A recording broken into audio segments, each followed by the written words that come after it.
إن الحمد لله نحمده ونستعينه ونستغفره ونعوذ بالله من شرور أنفسنا ومن سيئات أعمالنا من يهده الله فلا مضل له ومن يضلله فلا هادي له وأشهد أن لا إله إلا الله وحده لا شريك له وأشهد أن محمدا عبده ورسوله أما بعد يا أيها الناس اتقوا ربكم الذي خلقكم من نفس واحدة وخلق منها زوجها وبث منهما رجالا كثيرا ونساء واتقوا الله الذي تساءلون به والأرحام إن الله كان عليكم رقيبا يا أيها الذين آمنوا اتقوا الله حق تقاته ولا تموتن إلا وأنتم مسلمون يا أيها الذين آمنوا اتقوا الله وقولوا قولا سديدا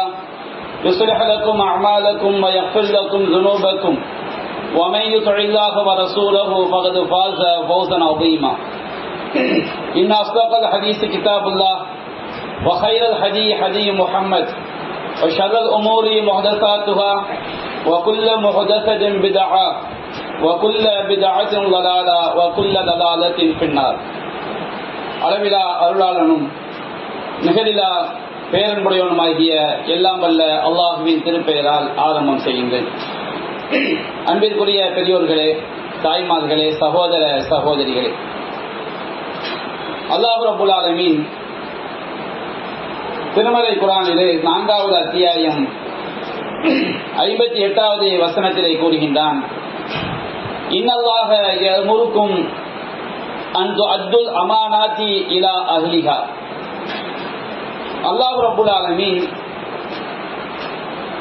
அமானிதங்கள், அமானிதம் என்று சொன்னால் நம்பி ஒப்படைக்கப்பட்ட பொருட்கள், நம்பி சொல்லப்பட்ட விஷயங்கள், நம்பி அளிக்கப்பட்ட பொறுப்புகள், இவற்றுக்கு அமானிதம் என்று சொல்லப்படும். அப்ப அல்லாஹ் கூறுகின்றான், இன்னல்லாஹ யஅமுருக்கும் அன் துஅத்துல் அமானாத்தி இலா அஹ்லிஹா. அல்லாஹ் ரப்புல் ஆலமீன் அமானிதங்களை அதற்குரியவர்களிடம், அதற்கு தகுதியானவர்களிடம் ஒப்படைக்குமாறு உங்களுக்கு ஏவுகின்றான். வைதா ஹகம்தும் பைனன் நாஸி அன் தஹ்குமு பில் அத்ல். நீங்கள் மக்களுக்கு மத்தியிலே தீர்ப்பளித்தால் நீதமாக நேர்மையாக தீர்ப்பளிக்குமாறு அல்லாஹ் உங்களுக்கு கட்டளையிடுகின்றான். இன்னல்லாஹ நிஇம்மா யஅதுக்கும் பிஹ். அல்லாஹ் உங்களுக்கு உபதேசம் செய்பவற்றில், கட்டளையிடுபவற்றில் இது மிக முக்கியமான ஒன்றாகும். இன்னல்லாஹ கான சமீஅன் பஸீரா. அல்லாஹ் ரப்புல் ஆலமீன் அனைத்தையும் செவியேற்பவனாகவும் பார்ப்பவனாகவும் இருக்கின்றான் என்று அல்லாஹ் கூறுகின்றான். இந்த திருமறை வசனம் மூமின்களுக்குரிய, இறை நம்பிக்கையாளர்களுக்குரிய மிக முக்கியமான 2 பண்புகளை குறிப்பிடுகின்றது. ஒன்று அமானிதங்களை நிறைவேற்றுதல், மற்றொன்று நேர்மையாக தீர்ப்பளித்தல். இன்றைக்கு நாம் வாழக்கூடிய உலகத்திலே பல்வேறு மட்டங்களிலும் பல்வேறு பகுதிகளிலும் அமானிதத்தை பேணக்கூடிய முறை, அமானிதங்களை நிறைவேற்றக்கூடிய அந்த பண்பு குறைந்து வருவதை பார்க்கின்றோம். அமானித மோசடிகள் பல்வேறு மட்டங்களிலும் அதிகரித்து வருவதையும் நாம் பார்க்கின்றோம். அல்லாஹ் ரப்புல் ஆலமீன் திருமறை குர்ஆனில் பல்வேறு வசனங்களில் இந்த அமானிதத்தை பற்றி மீண்டும் மீண்டும் நமக்கு எடுத்துரைக்கின்றான். 2வது அத்தியாயம் 283வது வசனத்திலே அல்லாஹ் கூறுகின்றான், ஃபைன் அமின பாபுக்கும் பாதா. உங்களில் ஒருவர் மற்றவரை நம்பினால் ஃபல்யுஅத்தில்லதி உதுமின அமானத்துஹு. எவர் நம்பிக்கை வைக்கப்பட்டாரோ அவர் தன்னுடைய அந்த அமானிதத்தை காப்பாற்றட்டும், நிறைவேற்றட்டும் என்று அல்லாஹ் கூறுகின்றான். நம்மை நம்பி ஒருவர் ஒரு பொருளை ஒப்படைக்கும் பொழுது, ஒரு பொறுப்பை ஒப்படைக்கும் பொழுது, அது ஒரு செய்தியை நம்மை நம்பி சொல்லும் பொழுது, அவர் நம் மீது நம்பிக்கை வைப்பார் என்று சொன்னால் நாம் அந்த நம்பிக்கையை காப்பாற்ற வேண்டும் என்று அல்லாஹ் கூறுகின்றான். மூமின்களுக்குரிய பண்பாக அல்லாஹ் ரப்புல் ஆலமீன் சூரத்துல் மூமினூன் என்ற அத்தியாயத்தின் 8வது வசனத்திலும், சூரத்துல் மஆரிஜ் என்ற அத்தியாயத்தில் 32வது வசனத்திலும் அல்லாஹ் கூறுகின்றான், வல்லதீனஹும் லிஅமானாத்திஹிம் வஅஹ்திஹிம் ராஊன். இறை நம்பிக்கையாளர்கள் எப்படிப்பட்டவர் என்று சொன்னால், அவர்களிடம் நம்பி ஒப்படைக்கப்பட்டவற்றிலும் அவர்களுடைய வாக்குறுதியிலும் அவர்கள் பேணுதலாக இருப்பார்கள். நம்பி ஒப்படைக்கப்பட்டால் அமானிதத்தை அவர்கள் காப்பாற்றுவார்கள். அவர்களிடம் உடன்படிக்கை செய்தால், ஏதேனும் வாக்குறுதி அளித்தால் அந்த மூமின்கள் அதை நிறைவேற்றுவார்கள் என்று அல்லாஹ் கூறுகின்றார். அமானித மோசடி என்பது அது மிகப்பெரிய ஒரு பாவமாக இஸ்லாம் எடுத்துரைக்கிறது, திருமறை குர்ஆன் எடுத்துரைக்கிறது. அல்லாஹ் ரப்பல் ஆலமீன் சூரத்துல் அன்ஃபால் அத்தியாயத்திலே 27வது வசனத்திலே கூறுகின்றான், யா அய்யுஹல்லதீன ஆமனூ லா தஹூனுல்லாஹ வ ரசூல். இறை நம்பிக்கையாளர்களே, நீங்கள் அல்லாஹ்வுக்கும் அல்லாஹ்வுடைய தூதருக்கும் மோசடி செய்து விடாதீர்கள். வ தஹூனு அமானாத்திக்கும், உங்களிடம் நம்பி ஒப்படைக்கப்பட்ட அமானிதங்கள் விஷயத்திலும் நீங்கள் மோசடி செய்து விடாதீர்கள். வன்தும் தஅலமூன், நீங்கள் தெரிந்து கொண்டே அவ்வாறு மோசடியாளர்களாக நீங்கள் மாறி விடாதீர்கள் என்று அல்லாஹ் குறிப்பிடுகின்றார். 22வது அத்தியாயம் 38வது வசனத்திலே அல்லாஹ் ரப்பல் ஆலமீன் கூறுகின்றான், இன்னல்லாஹ லா யுஹிப்பு குல்ல ஹவ்வானின் கஃபூர். நன்றி கெட்ட ஒவ்வொரு துரோகியையும் மோசடியாளனையும் அல்லாஹ் ரப்பல் ஆலமீன் ஒருபோது நேசிக்க மாட்டான். அமானித மோசடி செய்யக்கூடியவர்களுக்கு அல்லாஹ்வுடைய நேசம் ஒருபோதும் கிடைக்காது என்பதை திருமறை குர்ஆன் நமக்கு சொல்லி காட்டுகிறது. இந்த அமானிதம் என்பது நம்மிடம் நம்பி ஒப்படைக்கப்பட்ட பொருட்களை அதற்கு உரியவர்களிடம் முறையாக திருப்பி கொடுப்பது, நம்பி ஒப்படைக்கப்பட்ட பொறுப்புகளில் சரியாக நடந்து கொள்வது, நம்பி சொல்லப்பட்ட விஷயங்களில் நாம் அமானிதத்தை பேணுதல் என்பது எந்த அளவிற்கு மிக மிக முக்கியமான விஷயம் என்று சொன்னால், சஹீஹ் முஸ்லிமிலே பதிவு செய்யப்பட்டிருக்கிறது, நாளை மறுமை நாளில் நாம் சொர்க்கத்திற்கு செல்ல வேண்டும் என்று சொன்னால் நரகத்தின் மீது பாலம் அமைக்கப்படும். அந்த பாலத்தை கடந்துதான் எந்த ஒரு மூமினாக இருந்தாலும் சொர்க்கத்திற்கு செல்ல முடியும். அல்லாஹ் ரப்பல் ஆலமீன் திருமறை குர்ஆனில் கூறுகின்றான், வ இம்மின்கும் இல்லா வாரிதுஹா. உங்கள் யாராக இருந்தாலும் அந்த நரகத்தை கடந்துதான் சென்றாக வேண்டும். இது அல்லாஹ் விதித்த விதி. அந்த நரகத்தின் மீது சிராத் என்ற பாலம் அமைக்கப்படும். அந்த பாலத்தின் இரு புறங்களிலும் பாவிகளை உள்ளே இழுக்கக்கூடிய கொக்கிகள் சுற்றி கொண்டிருக்கும். இறை நம்பிக்கையாளர்கள் அவருடைய இறை நம்பிக்கையின் தகுதிக்கு ஏற்ப மின்னல் வேகத்தில், கண்மூடி திறக்கின்ற வேகத்தில், மிக வேகமாக ஓடுகின்ற குதிரையினுடைய வேகத்தில் எல்லாம் கடந்து செல்வார்கள். மின்னல் வேகத்தில் கடந்து செல்லக்கூடியவர்களுக்கு, கண்மூடி திறக்கின்ற நேரத்தில் கடந்து செல்லக்கூடியவர்கள் மிக உயர்ந்த ஈமானுடைய அந்தஸ்தில் மிக உயர்ந்தவர்களாக அவர்கள் இருப்பார்கள். அப்ப இந்த மாதிரி இந்த சிராத் என்கிற பாலத்தை கடந்து செல்லும் பொழுது அந்த பாலத்தினுடைய ஆரம்பத்திலேயே அதனுடைய இரு பகுதிகளிலும் அல்லாஹ் ரப்பல் ஆலமீன் துர்சலுல் அமானாத்து வ ரஹீம், அமானிதமும் இரத்த உறவுகளும் அங்கே அனுப்பப்படும். அந்த அமானிதமும் இரத்த உறவுகளும் அந்த சிராத் என்ற பாலத்தின் வலதுபுறமும் இடதுபுறமும் அங்கே நிறுத்தி வைக்கப்படும். அல்லாஹ் இன்றைக்கு நாம் அமானிதம் என்பதை ஒரு கருத்தாக பார்க்கிறோம். இரத்த உறவை பேணுதல் என்பது அது ஒரு கருத்து என்று சொன்னால் அதை ஒரு உருவகமாக நாம் சொல்ல முடியாது. நம்முடைய சொந்த பந்தங்களை இரத்த உறவுடன் பேணி வாழ வேண்டும். அமானிதம் என்பது அமானிதத்தை நாம் நிறைவேற்ற வேண்டும், அதில் பேணுதலாக நாம் இருக்க வேண்டும்.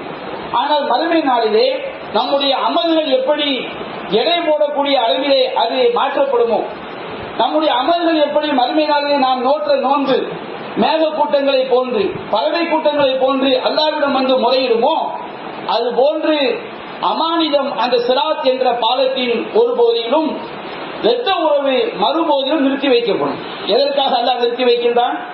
அந்த பாலத்தை கடந்து செல்லக்கூடிய மூமின்கள் அமானிதம் என்ற அந்த ஹக்கை சரியாக நிறைவேற்றினார்களா, இரத்த உறவை பேணுதல் என்ற அந்த ஹக்கை, அந்த கடமையை சரியாக நிறைவேற்றினார்களா? சரியாக நிறைவேற்றாதவன் அந்த பாலத்தை கடந்து செல்ல முடியாது. அமானிதம் அவனை தடுத்து நிறுத்திவிடும். அவன் அந்த பாலத்தை ஒருபோதும் கடந்து சென்றுவிட முடியாது. அப்ப அல்லாஹ் ரப்பல் ஆலமீன் இந்த அமானித நம்பிக்கையை நிறைவேற்றுவதற்கு எந்த அளவிற்கு முக்கியத்துவம் கொடுக்கின்றான் என்பதை இந்த நபிமொழி நமக்கு தெளிவாக எடுத்து காட்டுகிறது. கியாமத் நாள் நெருங்க நெருங்க இது அமானித மோசடி என்பது அதிகரித்துக் கொண்டே வரும். அதுபோன்று தீயவர்களில் ஒருவராக நாம் மாறிவிடக் கூடாது. சஹீஹுல் புகாரியிலே பதிவு செய்யப்பட்டிருக்கிறது. அல்லாஹ்வின் தூதர் சொன்னார்கள், சஹீஹுல் புகாரியிலே 6496வது நபிமொழியாக பதிவு செய்யப்பட்டிருக்கிறது. அல்லாஹ்வின் தூதர் சொன்னார்கள், இதா லுய்யத்தில் அமானா பந்தவித சாஅ, அமானிதம் பால்படுத்தப்படும் என்றால் இது கியாமத் நாளை எதிர்பார். சஹாபாக்கள் கேட்டார்கள், வகைஃப இவாஅத்துஹா, அல்லாஹ்வின் தூதரே அமானிதம் எவ்வாறு பால்படுத்தப்படும்? நம்பி ஒப்படைக்கப்பட்ட பொறுப்புகள், நம்பி சொல்லப்பட்ட விஷயங்கள், அதே போன்று நம்பி ஒப்படைக்கப்பட்ட பொருட்கள் இவையெல்லாம் பால்படுத்தப்படும்.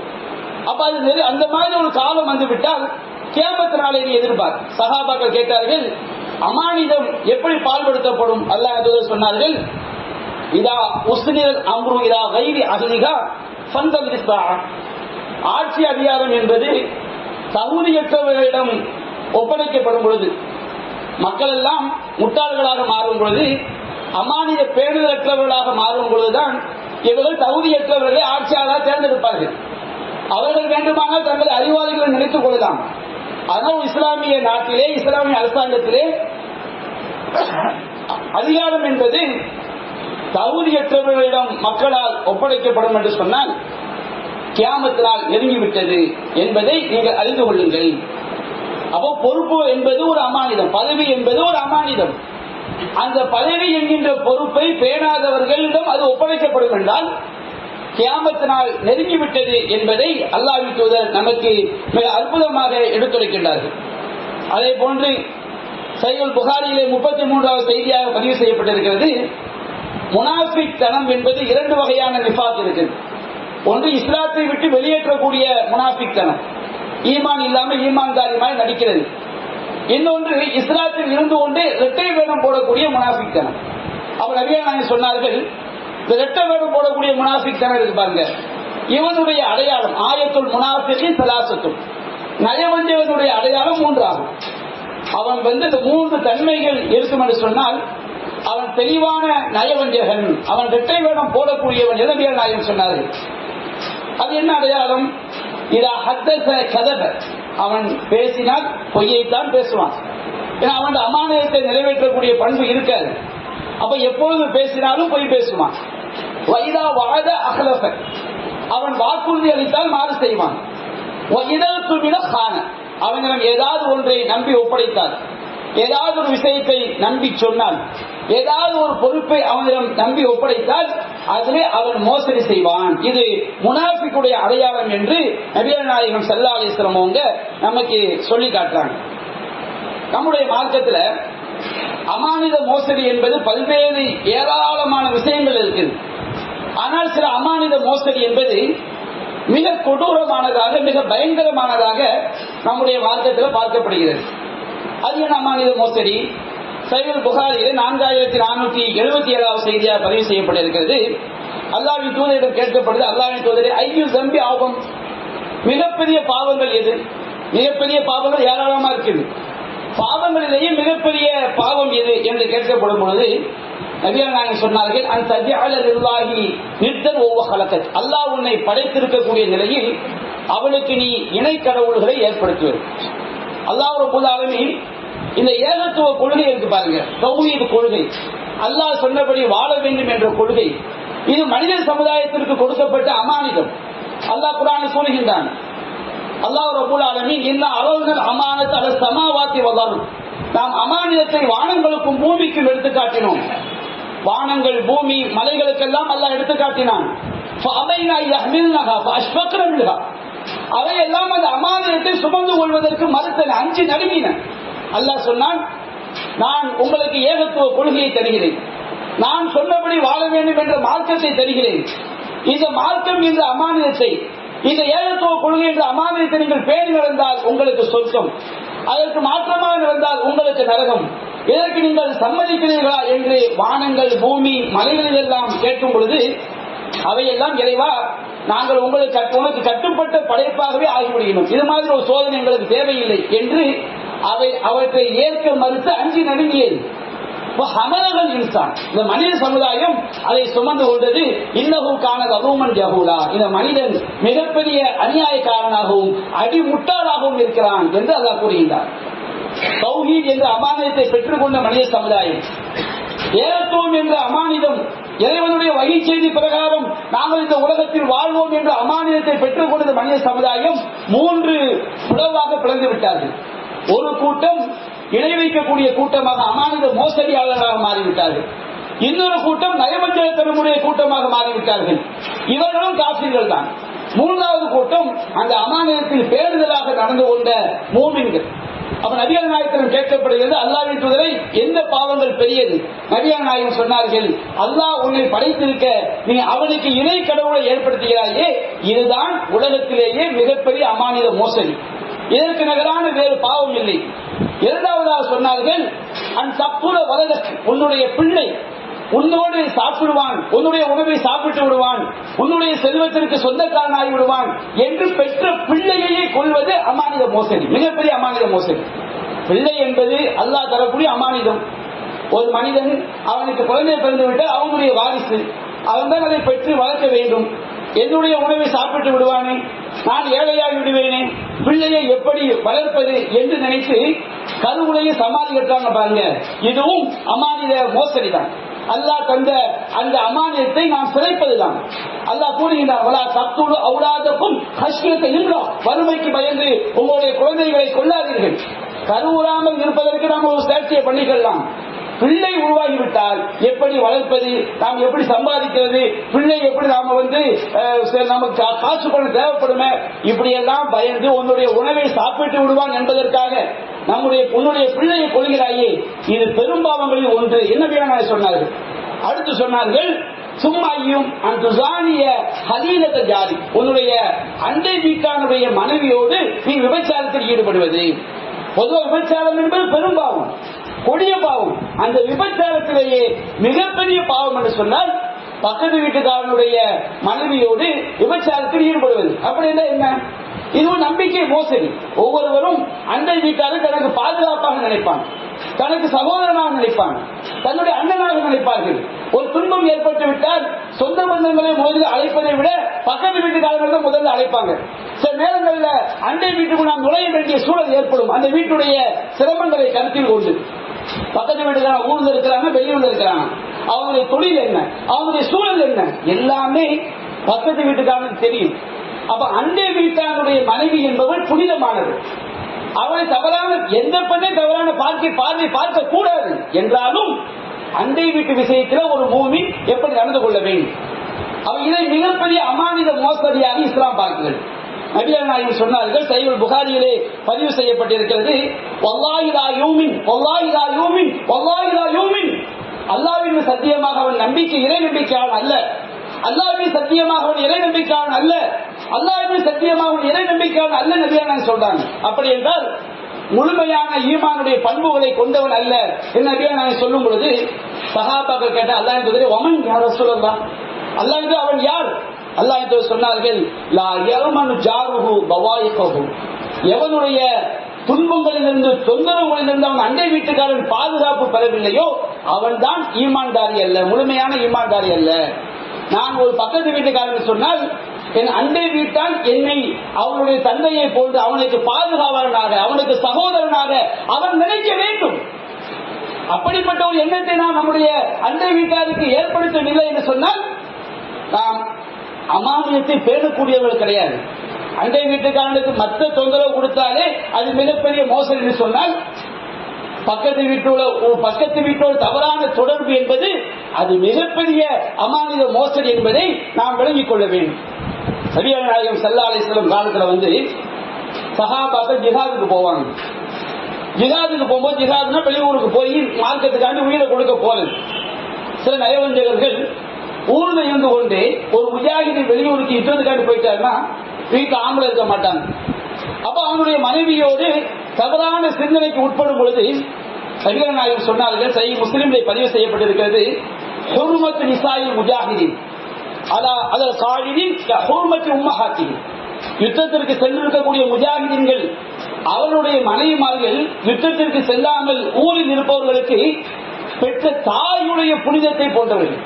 உன்னை பெற்ற தாய்க்கு உனக்கு எப்படி தப்பான எண்ணம் வராதோ, உன்னை பெற்ற தாய்க்கு உனக்கு எப்படி தவறான சிந்தனை ஏற்படாதோ, நீ கனிமை இருந்தால் கூட எந்த ஒரு இறை நம்பிக்கை கடுகளோ உள்ளவன் கூட தாயிடம் தவறான சிந்தனை ஏற்படாது. அதுபோன்று ஒருவன் மார்க்கத்திற்காக தியாகம் செய்வதற்காக, அறப்போர் செய்வதற்காக அந்த ஊரை விட்டு வெளியே சென்று விட்டார்.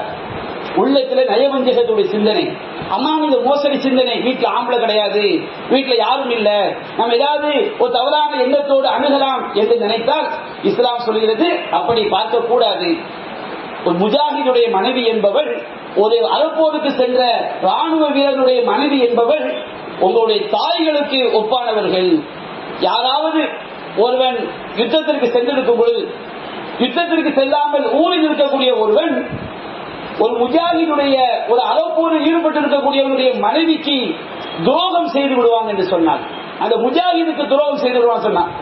அவங்களுடைய மனைவியை ஏதாவது சொல்லி தவறான தொடர்பு, அதனை நடக்குது உலகத்துல, தவறான தொடர்புகள், வெளிநாட்டில் இருக்கக்கூடியவங்களுடைய மனைவிமார்கள் தவறான பேச்சுவார்த்தைகள், ஷைத்தான் இவர்களுடைய உள்ளத்திலே புகுந்து சமுதாயத்தில் மிகப்பெரிய கேட்டை, வாழ்க்கையை சீரழிக்கக்கூடிய நிலையை உண்டாக்கி விடுகின்றார். அப்போ ஒரு முஜாஹிதுடைய மனைவிக்கு, முஜாஹிதுக்கு ஒருவன் துரோகம் செய்து விடுவான்னு சொன்னார். அவங்களுடைய மனைவிக்கு தவறான ஆசைகள், தவறான எண்ணத்தை ஏற்படுத்தி, தவறான தொடர்பை ஏற்படுத்தி, அந்த இஸ்லாத்துக்காக தியாகம் சென்றவர்களுடைய மனைவியிடம் ஒருவன் தவறான தொடர்பை ஏற்படுத்தி அவனுக்கு, அந்த முஜாஹிதுக்கு துரோகம் செய்து விடுவான்னு சொன்னால், மறுமை நாளில் அல்லாஹ்வின் முன்னால் இவனும் இந்த துரோகம் செய்த இந்த பாவியும் நிறுத்தப்படுவான், அந்த முஜாஹிதும் நிறுத்தப்படுவான்.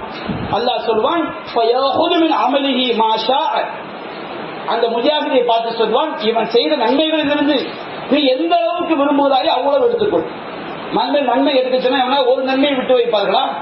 நபியானாக பமா நன்மைக்கும். அப்படி என்றால் இந்த பாவத்தை பற்றி நீங்கள் என்ன நினைக்கிறீர்கள்? ஒரு மூமின் எந்த அளவிற்கு இந்த ஒரு பொறுப்பு விஷயத்திலே, அமானித விஷயத்திலே சரியாக நடக்க வேண்டும் என்று இஸ்லாம் குறிப்பிடுகிறது. அல்லாஹ்வின் தூதர் சொன்ன அண்டை வீட்டார் தொடர்பான செய்தியையும், இந்த முஜாஹிதுடைய இஸ்லாத்திற்காக யுத்தத்திற்கு சென்ற ஒரு தியாகியுடைய மனைவியுடைய விஷயத்தை சொன்ன விஷயத்தை யோசித்து பாருங்கள். இதெல்லாம் என்ன? ஒரு பொறுப்பை பயன்படுத்தி, ஒரு சூழ்நிலையை பயன்படுத்தி ஒருவர் தவறான ஒரு எண்ணத்தில் ஒரு மூமின் வாழ்வான் சொன்னால் அது எவ்வளவு பெரிய அமானித மோசடி என்பதை காட்டுகிறது. இன்றைக்கு ஒரு ஆசிரியர் வேலை பார்ப்பவர், ஒரு போலீஸ் அதிகாரியாக வேலை பார்ப்பவர், ஒரு மருத்துவராக வேலை பார்ப்பவர், ஒரு டிரைவராக வேலை பார்ப்பவர், பல்வேறு நிலைகளில் ஒரு ஜமாத்துடைய பொறுப்பில் இருப்பவர், ஒரு ஆலிமாக இருப்பவர், இவர்களை பல்வேறு நேரங்களில் அந்நிய பெண்களோடு, அந்நியர்களோடு தொடர்பு கொள்ள வேண்டிய நிலை ஏற்படுகிறது. ஒரு மருத்துவர் என்று சொன்னால் ஒரு அந்நிய பெண்ணை அவருக்கு ட்ரீட்மெண்ட் எடுக்க வேண்டிய சூழ்நிலை ஏற்பட்டு தீரும். ஒரு ஆலிம் என்று சொன்னால் பல பெண்களுக்கு மார்க்கத்தை போதிக்க வேண்டிய நிலைமை அவருக்கு ஏற்படும். ஒரு டிரைவர், ஒரு ஆட்டோ ஓட்டுறாரு, தனது ஆட்டோவில் பலரை அவர் அந்நியர்களை எல்லாம் அழைத்து செல்லும் நிலைமை ஏற்படும். இது உனக்குரிய பொறுப்பு. அல்லாஹ் ரப்பல் ஆலமீன் ஒரு ஆசிரியராக இருப்பவன், ஒரு மருத்துவராக இருப்பவன், ஒரு டாக்டராக இருப்பவன், ஒரு அதிகாரியாக இருப்பவன், எந்த பொறுப்பை வேணுமோ எடுத்துக்கொள்ளுங்கள். இந்த பொறுப்புகளில் இருந்து கொண்டு அமானித மோசடி பண்ணா வச்சிருங்க. ஒரு ஆசிரியருக்கு முன்னாடி, தெரிந்த போறவங்க முன்னாடி எல்லாம் பிள்ளையை கொண்டு போய் எவனும் விடுவான், விட மாட்டான். ஒரு ஆசிரியர்கிட்ட போய் பிள்ளையை விடுவான். ஏன் விடுகின்றான்? ஆசிரியர் என்பவர் அவர் நல்லவராக இருப்பார், பேணுதலாக இருப்பார், அமானி நாம் எந்த நம்பிக்கையில் அனுப்புறோமோ அந்த நம்பிக்கை நிறைவேற்றுவார். ஒரு மருத்துவர் அப்படி இருப்பார், ஒரு காவல் அதிகாரி அப்படி இருப்பார். இதான மனுஷன் நம்பிக்கை. அப்ப அந்த பொறுப்புகளில் இருக்கும் பொழுது, அந்த பொறுப்புகளில் இல்லாதவன் செய்யக்கூடிய பாவத்தை விட இந்த பொறுப்புல இருந்துகிட்டு அநியாயம் பண்றான் பாருங்க, அக்கிரமம் பண்றான் பாருங்க, இவனுடைய அமானித மோசடி என்பது ரொம்ப கொடூரமானது என்பதைத்தான் இந்த செய்தியெல்லாம் நமக்கு என்ன செய்கிறது, எடுத்து காட்டுகிறது. அதே போன்று நாம பார்க்கின்றோம், சஹீஹ் முஸ்லிமிலே பதிவு செய்யப்பட்டிருக்கிறது. நபிகள் நாயகம் ஸல்லல்லாஹு அலைஹி சொன்னாங்க, இன்னமின் அஅலமில் அமானத்து இன்தல்லாஹி யௌமல் கியாமா, மறுமை நாள்ல அமானித மோசடிகளிலேயே அல்லாஹ்விடத்தில் மிகப்பெரிய மோசடி எது என்று சொன்னால், ஒரு மனிதன் எஃப்ரி இலா இம்ராத்திஹி, தன்னுடைய மனைவியோடு தாம்பத்திய உறவுல ஈடுபடுறான். வதுஃப்லி இலைஹி, பிறகு அவளும் இவனோடு தாம்பத்திய உறவில், கணவனுடைய அடிப்படையில் தாம்பத்திய உறவில் ஈடுபடுகிறார். ஒரு பெண்ணோடு தாம்பத்தியத்தில், மனைவியோடு, கட்டிய மனைவியோடு திருமணம் என்பது ஒரு மிகப்பெரிய அமானிதம். குன்ன லிபாசுல்லக்கும் அன்தும் லிபாசுல்லஹும், நீங்கள் அவர்களுக்கு ஆடை, அவர்கள் உங்களுக்கு ஆடை. இல்லற விஷயங்கள் வெளியே தெரியக்கூடாது. எந்த ஒரு கடுகளவு ரோஷம் உள்ளவனும் தன்னுடைய மனைவியை அவருடைய அங்க அவயங்களை சிலாகித்து மற்றவங்கள்ட்ட பேச மாட்டான். அப்ப ஒரு என்ன செய்கின்றான், மனைவி என்ற பெண்ணோடு தாம்பத்தியத்தில் ஈடுபடுகின்றான். அவளும் இவன் கணவன் நம்பிக்கையில் இவனோ தாம்பத்தியில் ஈடுபடுகின்றான். ஈடுபட்ட பிறகு தன்னுடைய மனைவியோடு இவனுடைய தாம்பத்திய விஷயங்களை வெளியே சொல்கின்றான். அது அந்த பெண் கணவனுடைய தாம்பத்திய விஷயங்களை வெளியே சிலாகித்து சொல்கின்றார். எந்த மாதிரி யோசித்து பாருங்க. ஒரு பெரிய மைதானத்துல 2 சைத்தான்கள் நிர்வாணமாக உடலுறவு கொள்றாங்க வச்சுக்கிடுங்க. ஊரெல்லாம் கூடி பார்க்கறதுக்கு இதுக்கு என்ன வித்தியாசம் இருக்கா? எந்த வித்தியாசம் கிடையாது. அப்ப நபியா சொல்றாங்க, அல்லாஹ்விடத்துல மிகப்பெரிய அமானித மோசடி எதுவென்று சொன்னால், மனைவி என்ற பொறுப்பில் வந்த பெண்ணோடு இவனை நம்பி அவள் வந்த பிறகு அவளுடைய அங்க அவயங்களை பற்றி, அவளோடு இவன் நடந்து கொண்ட விதங்களை பற்றி வெளியே போய் பேசுறான்னு வச்சுக்கிடுங்க. இவன மாதிரி ஒரு மோசடி, அமானித மோசடி, ஒரு கேவலமான பிறவி யாரும் இல்லை. இவர்கள் தான் மறுமை நாள் அல்லாஹ்விடத்தில் மிக மோசமான அமானித மோசடியாளர்கள் என்று அல்லாஹ் ரப்பல் ஆலமீன் நபிகள் நாயகம் ஸல்லல்லாஹு அலைஹி சொல்லி காட்டுறாங்க. நபிகள் நாயக வாழ்க்கையில இந்த அமானித மோசடிகளை எந்த அளவுக்கு கொடூரமா பார்த்தார்கள் என்பதற்கு பல செய்திகள் இருக்கு. இருந்தாலும் நான் ஒரு செய்தியை மட்டும் சொல்லி காட்டுகின்றேன். சஹீஹுல் புகாரில் 6804வது செய்தியாக பதிவு செய்யப்பட்டிருக்கிறது. நபிகள் நாயகம் ஸல்லல்லாஹு அலைஹி வஸல்லம் அவங்கள்ட்ட உப்புல் அப்படின்னு ஒரு கூட்டம் வர்றாங்க. அவங்க இஸ்லாத்தை ஏற்றுக்கொண்டதாக நபிகள் நாயகத்திடம் சொல்கிறார்கள். ஆனா அவங்க மதீனாவிற்கு வந்தவுடன் மதீனாவுடைய சீர்வரிசைகளை அவங்களுக்கு ஒத்துக்கல. ஒரு நோய் ஏற்படுகிறது. அவங்க திண்ணை சகாபாக்கள் தங்கக்கூடிய மதீனாவுடைய பள்ளியில தங்குறாங்க. நபிகள் நாயகத்தை கோரிக்கை வைக்கிறாங்க, அந்த நோய்க்கு ஒட்டக பாலை குடிக்கணும், ஒட்டகத்துடைய சிறுநீரை குடிக்க வேண்டும், குடித்தால் நோயிலிருந்து விடுபடலாம். அப்ப அவங்க ரசூலுல்லாஹி அல்லாஹ் இருக்குது, எங்களுக்கு கொஞ்சம் ஒட்டக பால் ஏற்பாடு பண்ணுங்க. அப்ப நபிகள் நாயகம் சொல்றாங்க, ஒட்டக பால் ஏற்பாடு பண்ண முடியாது. பைத்துல் மாலுடைய ஒட்டகங்கள், என்னுடைய பொறுப்பில் உள்ள ஒட்டகம் குறிப்பிட்ட தூரத்தில் தொலைவில் இருக்குது. நீங்க அங்க ஒட்டக தொழுவத்திலே போய் தங்கிக்கிறீங்க, உங்களுக்குரிய எவ்வளவு பால் தேவையோ குடித்துக் கொள்ளுங்க. அப்ப அவங்க செய்யறாங்க, நோயோட அந்த ஒட்டக தொழுவத்துக்கு வர்றாங்க, பாலை குடிக்கிறாங்க. ஒட்டகத்துடைய சிறுநீர், நாம உண்ணக்கூடிய பிராணிகளுடைய சிறுநீர் என்பது நமக்கு அதுல ஆரோக்கியம் இருக்கும் என்றால் அது நிரூபிக்கப்பட்டால் குடிப்பது தப்பு கிடையாது. அப்ப அவங்க என்ன செய்யறாங்க, ஒட்டகத்துடைய அந்த சிறுநீரை மருந்துகிறார்கள். அவங்களுக்கு அல்லாஹ் ஷிஃபா கொடுக்கின்றான். அவங்க என்ன செய்யறாங்க, நோயிலிருந்து நிவாரணம் பெற்று விடுகிறார்கள். நிவாரணம் பெற்று முடித்த உடனே செய்யறாங்க சொன்னோம்னா, அந்த ஒட்டகத்து தொழுவத்திற்கு காப்பாளராக இந்த சஹாபியை கொலை செய்துவிட்டு ஒட்டகத்தை எல்லாம் ஓட்டிக்கிட்டு ஓடிடுறாங்க. இது எவ்வளவு பெரிய அமானித மோசடி, எவ்வளவு பெரிய நம்பிக்கை துரோகம். நபிகள் நாயகம் ஸல்லல்லாஹு அலைஹி வஸல்லம் அவங்களுக்கு செய்தி கிடைக்குது. உடனே அல்லாஹ்வின் தூதர் அந்த மோசடியாளர்களை பிடிப்பதற்கு ஒரு சஹாபாக்களுடைய ஒரு படையை அனுப்பி வைக்கிறாங்க. கொஞ்ச நேரத்தில் அவங்க பிடிபட்டுறாங்க, மொத்தமாக பிடிச்சு கொண்டு வர்றாங்க. கொண்டு நபிகள் நாயகம் உத்தரவிடுகின்றார்கள், ஆணி நல்ல பழுக்க தீயில் காய்ச்சப்பட்டு அவர்களுடைய இமை பகுதிகளில் சூடு போடப்படுகிறது. அவர்கள் மாறுகை வாங்கப்பட்டு அவர்கள் துடி துடிக்க அந்த பாலைவனத்திலே போடப்பட்டு இறுதி வரை சாகும் வரை அப்படியே மருந்திடாமல் விடப்படுகின்றார்கள். என்ன காரணம்? அமானித மோசடி, துரோகம், நம்பிக்கை துரோகம்.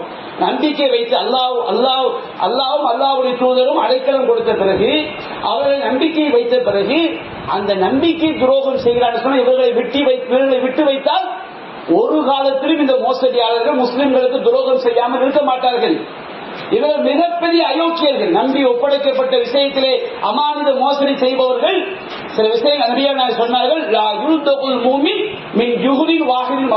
ஒரு மூமின் ஒரு பொந்துல 2 தடவை கொட்டுப்படக்கூடாது. ஒரு அமானித மோசடி செய்து விட்டான்னு சொன்னால் அவன் விஷயத்தில் கடைசி வரை கவனமாக திரும்பி வாழலாம். ஆனால் ரொம்ப எச்சரிக்கையா இருக்கணும். ஒரு தடவை பட்டுட்டோமா திரும்ப மீண்டும் அவனிடம் குட்டு வாங்கக்கூடிய நிலையை ஒரு மூமின் சந்திக்க கூடாது. ஒரு மூமின் ஒரு பொந்துல பாம்பு இருக்குன்னு தெரியுது, அந்த பாம்பு முதல் தடவை உன்னை கொட்டி விட்டது, 2வது தடவையும் நீ கொட்டு வாங்கினால் அது ஒரு மூமினுடைய பண்புக்கு தகுந்ததல்ல. அப்ப இந்த அமானித மோசடியாளர் விஷயத்துல ரொம்ப கவனமாக இருக்க வேண்டும் என்பதை மார்க்கம் நமக்கு சொல்லி காட்டுகிறது. அன்புக்குரிய சகோதரர்களே, நாம் முடிந்த அளவிற்கு வாக்குறுதிகள் விஷயத்திலே, அமானித விஷயத்திலே, அது ஈமானுடைய மிகப்பெரிய பண்பு. அது இஸ்லாம் நமக்கு அல்லாஹ் பல்வேறு வசனங்கள் நமக்கு மிகவும் வலியுறுத்தி சொல்லக்கூடிய பண்பு. அந்த அமானிதங்கள் நம்மிடம் நம்பி ஒரு விஷயம் சொல்லப்படுகிறதா, அதை நாம் பரப்பிவிடக் கூடாது. நம்மிடம் நம்பி ஒரு பொருள் ஒப்படைக்கப்படுகிறதா, அது சரியாக நடந்து கொள்ள வேண்டும். நம்மிடம் நம்பி ஒரு பொறுப்பு ஒப்படைக்கப்படுகிறதா, அந்த பொறுப்பில் அமானிதம் என்பதை உணர்ந்து சரியாக நாம் நடந்து கொள்ள வேண்டும். அப்படிப்பட்ட அமானிதத்தை பேணக்கூடிய ஈமானிய பண்பில் சிறந்தவர்களாக அல்லாஹ் நம் அனைவரையும் ஆட்கள் புரிவானாக என்று கூறி என்னுடைய முதல் உரையை நிறைவு செய்கின்றேன். வாஹிர் தஅவானா அல்ஹம்துலில்லாஹி ரப்பில் ஆலமீன்.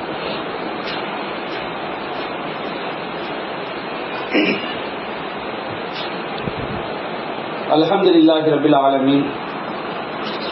அன்பிற்குரிய சகோதரர்களே, இன்ஷா அல்லாஹ்